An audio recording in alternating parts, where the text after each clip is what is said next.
पाहुणे म्हणून लाभलेले आहेत प्रदीप लोखंडे. प्रदीप लोखंडे हे विलेज डेव्हलपर आहेत. विलेज डेव्हलपर म्हणून ते 7 राज्यांमध्ये काम करतात. नेमकी ही संकल्पना काय आहे जी त्यांनीच डेव्हलप केलेली आहे, त्यांनीच विकसित केलेली आहे आणि ते कशा प्रकारे ती राबवतात त्याबद्दल त्यांच्याकडून. नमस्कार प्रदीप. नमस्कार. मला सांगा की विलेज डेव्हलपर ही जी संकल्पना आहे त्याचं जे जाळं एक प्रकारचं तुम्ही पसरवलेलं आहे, बरोबर, त्या संकल्पनेमागे नेमकं काय आहे? सोशल वर्क आहे, हे एंटरप्राइज आहे, हा बिझनेस आहे, काय आहे नेमकं? हे सगळ्याचं कॉम्बिनेशन आहे. ह्याच्या सोशल काम पण आम्ही करतोय, त्या विलेज डेव्हलपरला एंटरप्रेन्योर म्हणूनच आम्ही त्याच्याकडे बघतोय आणि मी माझा व्यवसाय त्याच्याबरोबर करतोय. ही संकल्पना मला अशी सुचली की आम्ही गावामध्ये आतापर्यंत मागच्या 7 वर्षामध्ये भरपूर कामं केली. ते काम करत असताना मी पुणे, मुंबई, दिल्ली, कलकत्ता अशा मेजर सिटीतनं तरुणांना घेऊन जाऊन आम्ही तिथे गावात काम करत असत. मग 2-3 त्याच्यात अडचणी मला त्यावेळेला दिसायच्या. एक अडचण अशी की आमचा जो खर्च व्हायचा त्याचा ट्रान्सपोर्टेशनवरती 65% खर्च व्हायचा, तिथे मुलांना न्यायचा आणि तिथनं त्यांचं सगळ्या गोष्टी करण्यासाठी. ही एक अडचण. दुसरी अडचण, त्या मुलाला तिथली भाषा नीट पद्धतीने बोलता येते का? आता आपण महाराष्ट्राचं जर उदाहरण घेतलं तर धुळ्यामध्ये एक मराठी बोलतात आणि कोल्हापुरात एक मराठी बोलतात. तर ते जवळीक जर साधायची असेल आज ग्राहक म्हणून, तर तुम्हाला तिथल्या जर भाषेतच तुम्ही त्याच्याशी बोलला तर जास्त जवळ आणि लवकर तुम्ही त्याच्याशी संवाद आणि चांगल्या पद्धतीने जवळीक साधू शकता. ही एक अडचण. दुसरी अशी अडचण बऱ्याच भारतामध्ये आहेत की जर ऊन जास्त असेल तर राजस्थानमध्ये तुम्हाला त्या वेळेला काम करणं फार अवघड होतं. जर थंडी जास्त असेल तर विदर्भ घ्या आपला किंवा उत्तर प्रदेश मधले एक बरेच भाग घ्या की जिथे सकाळी 11 वाजले तरी तुम्हाला बाहेर जाता येत नाही. तर अशा वेळेला जर आपण कुठलं काम करत असू तर मी जे शहरी भागातनं जी तरुणांना घेऊन जात होतो त्यांना भरपूर अडचणी यायच्या. अजून एक अडचण जी सगळ्यात महत्वाची आपल्या ग्रामीण भागामध्ये येते ती की दिवसभर विलेज हे डेड विलेज असतं. कारण सगळे प्रोग्रेसिव्ह फार्मर हे शेतात गेलेले असतात. तर तुम्ही त्यावेळेला तिथे जेव्हा पोहोचता तेव्हा तुम्हाला बरेचसे दरवाजे बंदच भेटतात आणि असे काही लोक भेटतात की ज्यांना तुम्ही माहिती देऊन फार त्याचा काही उपयोग होऊ शकत नाही. हे मार्केटिंगच्या अँगल कुठलंही. आता समजा तुम्हाला एक सोशल माहिती द्यायची आहे की उद्या तुम्हाला अशी माहिती द्यायची आहे की एड्स विषयीची माहिती द्यायची आहे, पण ज्यांना द्यायची तोच माणूस जर तिथं नसेल तर कशी काय तुम्ही माहिती देणार त्यांना? तर हा सगळ्या अडचणीवरती मार्ग म्हणून मी गावातल्या तरुणाला गावातच काम देता येईल का ह्याचा पहिल्या दिवसापासून विचार करत होतो. पण एक 2-3 गोष्टी त्यात अडचणी. एक, त्यांनी काम केलं पाहिजेत बरोबर, कारण प्रत्येक गोष्टीचे पैसे घेतले जातात आणि जर त्याचा रिझल्ट नाही आला तर पुढच्या वेळेला देणार नाहीत ते. ही एक अडचण होती. दुसरी, त्याला एक कायम भीती की मी गावात राहतो म्हणून मी काही करू शकत नाही कारण मी गावात राहतो. तिसरं, फार मोठं काहीतरी शिकलं तरच असल्या पद्धतीचं काम करता येतं हे. आणि सर्वात मोठी अडचण की जी मी आजही फेस करतोय ती म्हणजे त्याला लाज वाटते की माझ्याच गावात मी असं कसं काम करणार, मला जेवायला नाही मिळालं तरी चालेल पण मी अशा पद्धतीचं काम करणार नाही. पण आता त्यांच्या लक्षात आलेलं आहे की सरकारमध्ये ही नोकऱ्या नाही आहेत जास्त, शहरामध्ये पण नोकऱ्या रोज कमी व्हायला लागलेल्या आहेत. तर सगळ्यात बेस्ट हा ऑप्शन असल्यामुळे आपण तिथे काम करू शकतो. आणि आम्ही त्याही सगळ्या गावामध्ये आमचं रिलेशनशिप बिल्ड केलंच होतं. मग त्या लोकांकडे जाऊन आम्ही सांगितलं की असे तरुण आम्हाला द्या की त्याला लाज न वाटता काम करायला तो तयार होईल. आणि अशा तरुणांना आम्ही गोळा केलं, त्यांना ट्रेनिंग केलं, त्यात आम्ही त्यांना निवडायच्या ऐवजी रिजेक्ट मोठ्या प्रमाणावरती केलं आणि त्याला पुढे आणले.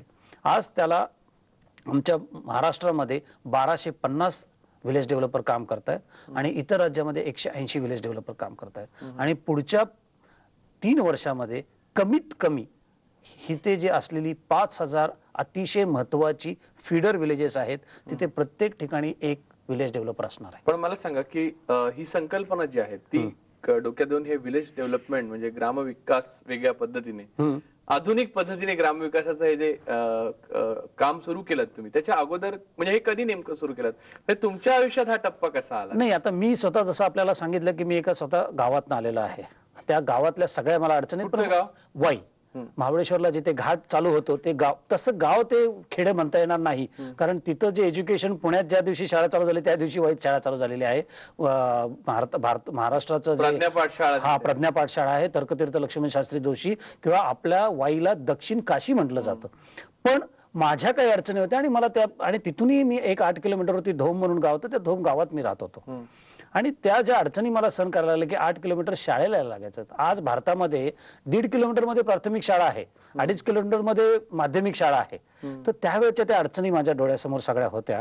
आणि तिथे तिथल्या तरुणाच्या ज्या अडचणी आहेत त्या मी ज्या माझ्या स्वतःला ज्या अनुभवाला मिळाल्या होत्या त्या कशा मला कमी करतील आणि फक्त तरुण नाही की ओव्हरऑल गाव म्हणून मी काय करू शकतो हे माझ्या डोक्यात होतं. म्हणून मी रुरलमध्ये काम करण्याचा प्रयत्न केला. पण मी कुठेही असं आव्हान मला सांगायचं नाही की मी फार मोठा सामाजिक काम करतोय आणि हे आम्ही काम असं करतोय की मी प्रोफेशनल म्हणून हे काम करतोय, पण ते करताना असा प्रयत्न करतो की ते संपूर्ण गावाचा फायदा कसा होईल आणि त्या फायद्यातनं 2 लोकांची मन डिस्ट्रीब्युशन हे जोडलं कसं जाईल.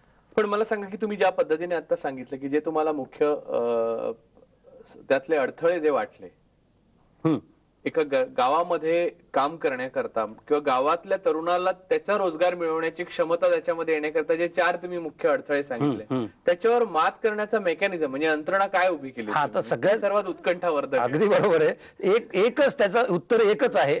ज्या दिवशी माझ्या या तरुणाच्या खिशात 1,500 रुपये वाजायला लागले त्यावेळेला माझी बऱ्याचशा प्रश्नाची उत्तरं मिळाली. कारण एका महिन्यात त्याला एकदा 1,500 ते 2,000 रुपये मिळाले आणि पुढच्या महिन्यात नाही मिळाले तर त्याला त्याची मग किंमत कळती की मी स्वतः कमवलेले 2,000 रुपये माझ्या गावातच मला भरपूर मोठ्या प्रमाणावरती मी इतर तरुणांपेक्षा किंवा इतरांपेक्षा बऱ्याच काही गोष्टी करू शकतो. कारण तिथे असं आहे की इस्टॅब्लिशमेंट कॉस्ट फार काही नाहीये. त्याच्यामुळे इट इज त्याच्याकडे असं म्हणता येईल आपल्याला की सर्व डिस्पोजेबल इन्कम आहे त्याच्यासाठी.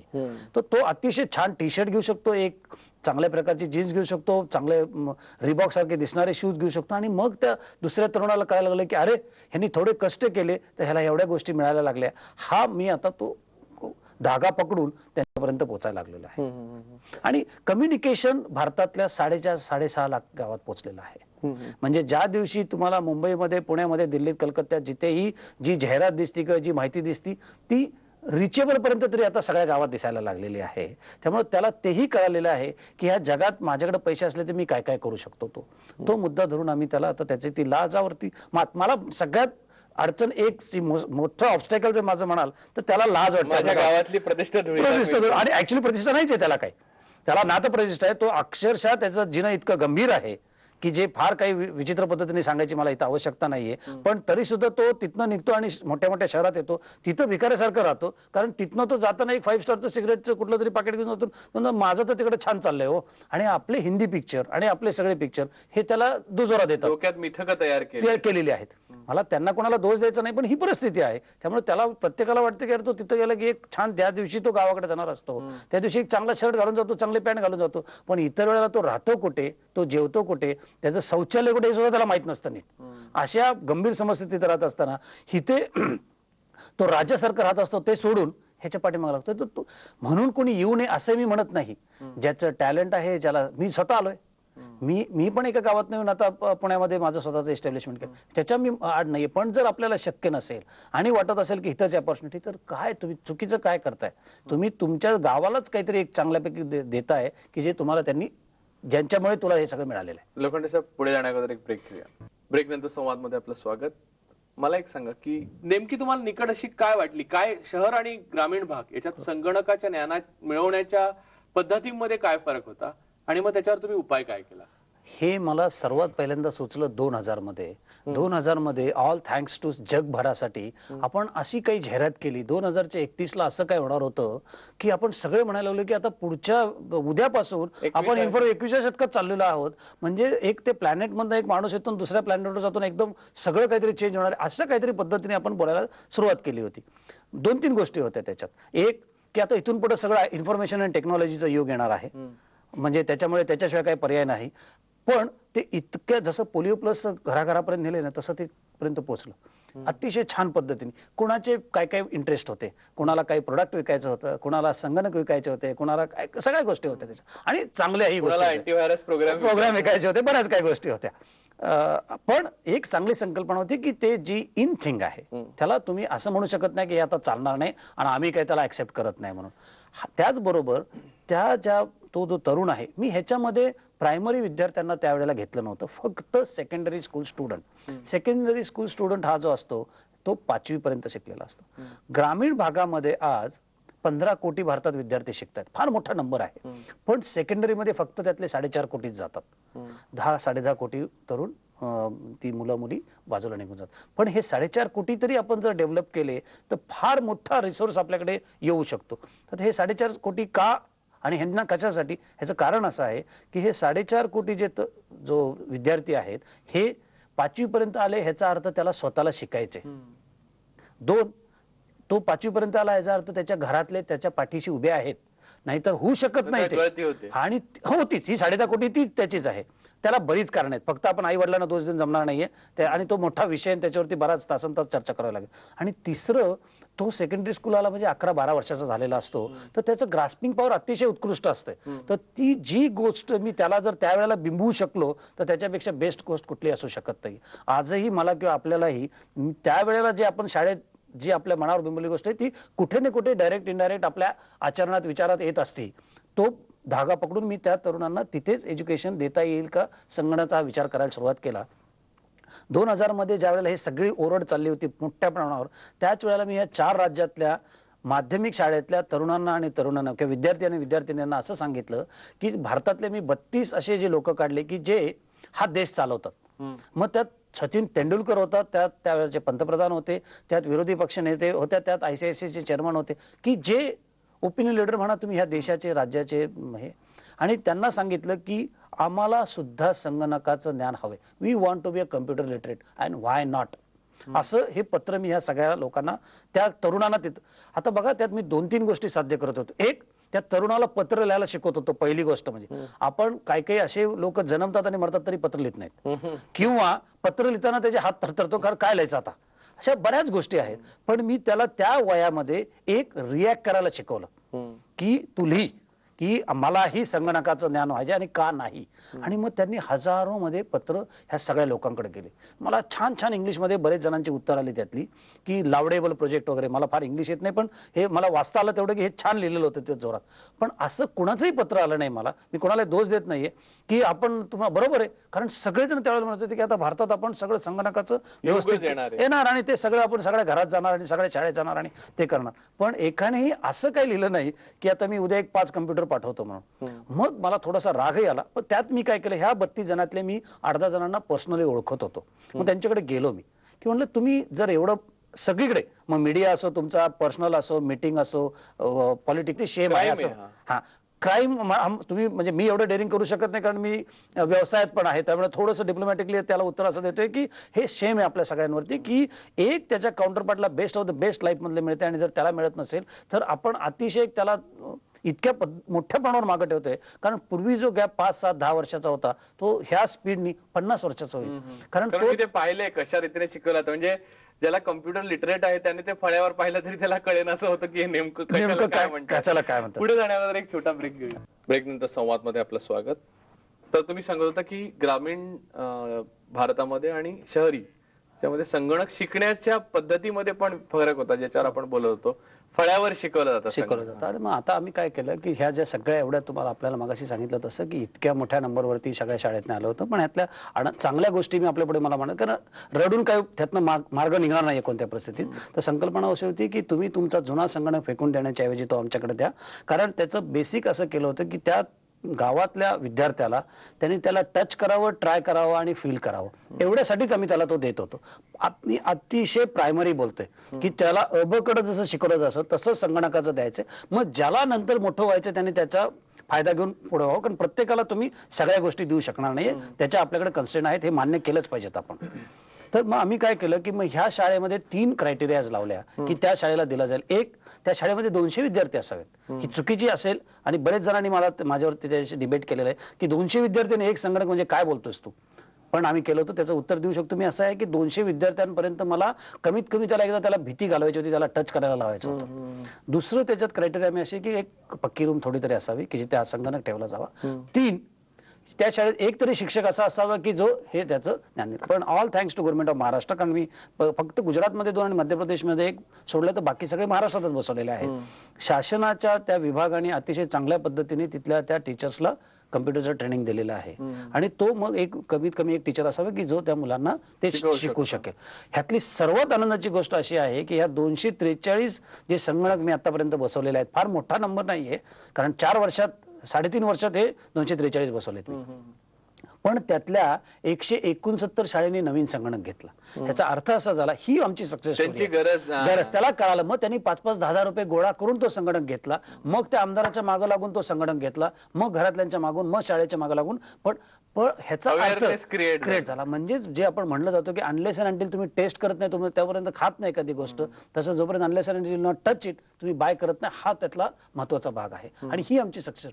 तर ह्यात फक्त मी असं म्हणत नाही की संगणकच, तुम्हाला तुमच्या गावासाठी तुम्ही काहीतरी करा. उद्या तुम्हाला असं वाटलं की तुमची टेक्नॉलॉजी आणि त्यांचे श्रम आहेत, असं जर काही चांगलं गावात होत असेल तर करा ना. म्हणजे साधं तुम्ही एक उदाहरण, म्हणजे तुम्ही टूथपेस्टचं जेव्हा हो. मार्केटिंग करताना साधं टूथपेस्ट कशी लावावी याचं पण ज्ञान. ह्याच्यासाठी मी एक प्रयत्न केला होता. मी असं नेहमी लोकांना म्हणतो की आपल्या भारतामध्ये आज 250 ते 300 कोटी रुपये आपण ओरल केअर ऍडव्हर्टाइजमेंट मध्ये खर्च करतो. पण 100 पैकी 100 लोकांना जर आज विचारलं की सायंटिफिकली दात किती मिनिटं घासायचे, तर त्याला माहित नसतं. चूक त्याची नाही. आता मग सिस्टीमचे पण दोष मला देत बसायचं नाहीये, पण मग त्याला ते माहित नसतं की दात 1.5 मिनिटं घासल्यावरती जो इफेक्ट येतो तो अर्ध्या तासाचा पण असतो. मग मला गावात तो बरोबर मी तो मुद्दा उचलून गावातल्या लोकांना समजावण्याचा प्रयत्न केला. तरुणांना सांगेन, त्याच विद्यार्थ्याला की अरे बाबा, कारण मग त्यांनी सांगितलं तर चालेल. मी त्याच्या आजीला जर सांगितलं ना जाऊन की तू ते बाई तर ते चालणार नाहीये. पण तो तिचा नातू सांगू शकतो तिला की आजी, हे तू जे करते हे चुकीचं आहे, याच्यामुळे त्रास होणार आहे, तुझे दात पडणारे, म्हातारपणी तुला अजून याच्यापेक्षा त्रास तर काहीच खाता येणार नाही. तर ती एखाद वेळेस समजू शकते, कारण तिला आनंद वाटतो त्याच्यात की मी माझ्या नातवाला शिकवते आणि तो मला परत सांगतोय. ह्याच्यापेक्षा मोठा आनंद नाही ना. आणि त्या आनंदाच्या ह्याच्यात हे आम्ही अशा चांगल्या गोष्टी त्या घरापर्यंत, मुख्य म्हणजे स्वच्छता, हायजीन, हेल्थ आणि ओव्हर केअरवरती जास्तीत जास्त काम करण्याचा मी प्रयत्न करतो या गावामध्ये. फार मोठा भाग, फारच मोठा आहे. पण एक आमचा छोटासा खालीचा वाटा आम्ही तिथे. तुम्ही गावांचा जो संपूर्ण अभ्यास केलेला आहे, किती गावं अशी आहेत की भारतामध्ये की सुधारली पाहिजेत? माझं स्वतःच असं मत आहे. मी इकॉनॉमिस्ट नाही ना, तर मी फार मोठा त्यातला तज्ज्ञ आहे. पण मला असं वाटतं भारतातली जी 6.5 लाख खेडी आहेत, त्या सगळ्यात काही जाण्याची आता आवश्यकता लागत नाही. कारण त्या सगळ्यात जाण्याच्या नादामध्ये आपण कुठेच जात नाहीये किंवा जस्टिफिकेशन तेवढं देऊ शकत नाहीये. त्यापेक्षा 2000 आणि 10,000च्या मध्ये जी गावं आहेत ती फक्त 8% गावं आहेत. म्हणजे फक्त 74,000 गावं आहेत. ती 74,000 गावं जर आपण कनेक्ट केली, connect by phone, connect by internet, connect by road, जेही मीडियम मिळेल ते, आणि त्या सगळ्या 75,000 गावं ही फीडर विलेज म्हणतो आपण त्याला. फीडर विलेज म्हणजे ती गावं खालच्या गावांपर्यंत सगळी माहिती पोहोचवतात किंवा खालच्या गावातले लोक त्यांच्या नेसेसिटीसाठी ह्या 74,000 गावात येत असतात. तर ही जर 74 गावं आपण 74,000 गावं 74,000 भारतातल्या so called rich, so called industrialist, so called जे काय आहेत ते त्यांनी जर दत्तक घेतले आणि ते एक गाव जर डेव्हलप केलं, तर मी असं चॅलेंज करतो की पुढच्या 3 ते 5 वर्षामध्ये भारत हा जगातल्या कुठल्याही देशावर कॉम्पीट करू शकतो, कुठल्याही विषयावरती. म्हणजे कारण इंटरनेटही जाणार आहे तिथे रोडही असणार आहे. तिथे त्याला कळणार आहे की आज बीन्सच्या वेगवेगळ्या भागात भारतभराचे काय रेट्स आहेत. त्याला हेही कळणार आहे की उद्या मान्सून काय असण्याची शक्यता आहे. आणि ह्या अशा काही गोष्टी काही भागात केल्या गेलेल्या आहेत आणि त्या चांगल्यापैकी सक्सेसफुल झालेल्या आहेत. पण ते काही भागात होतं. आपल्याकडे तीच मोटिव्हरी आणि आपण त्याच्यावरतीच वर्षोनवर्ष गप्पा मारत असतो की ह्या भागामध्ये पाण्याचं अतिशय उत्कृष्ट काम झालं. आपण 42,000 गावातल्या 10 गावातून उपयोग नाही ना. 42,000 बाकी एकूण त्या जे 41,980 गावं आहेत त्याचं करायचं काय ना. तर ते त्याला फॉलो. पण जर असं केलं आपण की बाबा माझ्या तालुक्यातल्या पण 10 गावात झाल्यात. आपल्या महाराष्ट्राचं जर उदाहरण घ्याल तुम्ही, प्रत्येक तालुक्याला साधारणपणे 100 गावं आहेत. सगळी गावं, त्यातली बाजार भरणारी ही 10 गावं आहेत. ही बाजार भरणारी जरी 10 गावं आपण डेव्हलप करण्याचं जर आताचे घेतलं सर्वांनी मिळून, की जिथे आम्ही आता प्रामाणिक छोटासा प्रयत्न करतोय, तरी सुद्धा फार मोठं क्रांती होऊ शकते. होत नाही असं म्हणत नाही, पण पेस फार स्लो आहे. फारच कमी आहे गती, फारच गती कमी. पण त्याला फक्त हे असं म्हणत नाही की कॉर्पोरेटच किंवा शासन किंवा पॉलिटिशियन जबाबदार आहे. त्याला तिथले लोकही तेवढेच जबाबदार आहेत. आळस हा एक भाग आहे. आणि एक सगळ्यात मोठा भाग जो मी परत सगळ्यांच्या पुढे मांडण्याचा, मी गावात राहतो म्हणून मी काय करू शकत नाही, हे ज्या दिवशी आपण काढू शकतो अन्याय होतोय. आणि मी गावात राहतो तिथं काहीच करून उपयोग होत नाही, तर काय केलं तरी काय उपयोग नाहीये. मग अजूनही चिकार, कास्टिझम हा मोठी अडचण आहे.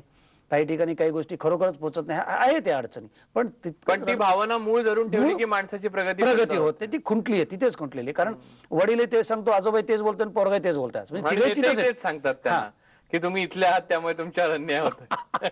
तो पॉलिटिकल स्टेटमेंट झालं. पण आता आजोबा, वडील आणि नातू जर एकच लँग्वेज मध्ये बोलत असेल तर आपले ती ही आपलं पराभव आहे असं मला म्हणा. हा आपला पराभव आहे. तर आता तुम्हाला पुढे काय दिसतंय? भयंकर आशादायक आहे. एक तर मला व्यवसाय मला भयंकर मोठा मिळालेला आहे आणि मिळत जाणार आहे. दोन, मी आज 5 ते 10,000 जर तरुण उभे केले तर ते 10,000 तरुण गावातल्या प्रत्येकी 10 तरुणांना प्लस कोट्यावधी ग्राहकांना अतिशय चांगल्या पद्धतीने माहिती देणार आहे. आणि सगळ्यात आशादायक आज जर गोष्ट मला तुम्ही काय विचारलात ग्रामीण भागात चालली तर मुली शिक्षण घेत आहेत. ही आज जर उद्या जर भारत चांगला झाला, मी असेन किंवा नसेन, पण तो फक्त या मुलींमुळे होणार आहे. लोखंडे, तुम्ही इथे आलात आणि तुमच्या या सगळ्या कामाच्या दगदगीतनं आणि धावपळीतनं वेळ काढलात आमच्यासाठी, त्याबद्दल ईटीव्हीच्या सर्व प्रेक्षकांतर्फे मी आपला आभारी आहे. इथली आपली जी गावं आहेत महाराष्ट्रातली, भारतातलीच खरं, ज्या गावातनं हे सगळं पाहिलं जात आहे, त्यांना एक आशा वाटेल, त्यांना असं वाटेल की आपलंही काही होऊ शकतं, आपलंही काही उद्या आहे. तुम्ही इथे आलात त्याबद्दल पुन्हा एकदा आभार. धन्यवाद. धन्यवाद. आपल्याला आमचा कार्यक्रम कसा वाटलाय संबंधित पत्र, ईमेलद्वारे आम्हाला जरूर कळवा. आमच्याशी